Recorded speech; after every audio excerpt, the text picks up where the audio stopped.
এই খাল খননের মাধ্যমে আমরা যেরকম পানির সমস্যার সমাধান করব, একইভাবে এই খাল খননের মাধ্যমে আমরা দুই পাশে ফলের গাছ লাগাবো, দুই পাশে যেগুলা মূল্যবান গাছ আছে সেগুলা লাগাবো, যাতে দেশের সম্পদ বৃদ্ধি হয়।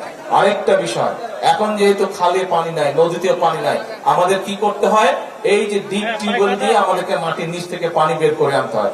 এখন চিন্তা করে দেখেন তো, আজকে থেকে 10 বছর আগে আপনি যতটুকু গভীরে গেলে পানি পাইতেন, এখন পান আরো গভীরে যাইতে হয় না?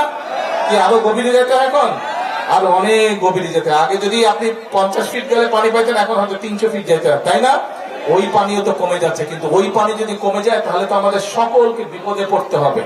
সেই জন্যই আমাদেরকে মাটির উপরে যে পানি আছে, আমাদেরকে এখন চেষ্টা করতে হবে মাটির ভিতরে যে পানিটা আছে সেই পানিটাকে রিজার্ভের মতন আমাদের রেখে দিতে হবে, যাতে ভবিষ্যৎ প্রজন্মদের জন্য যদি প্রয়োজন হয় তাদের যাতে কাজে ব্যবহার করা যায়।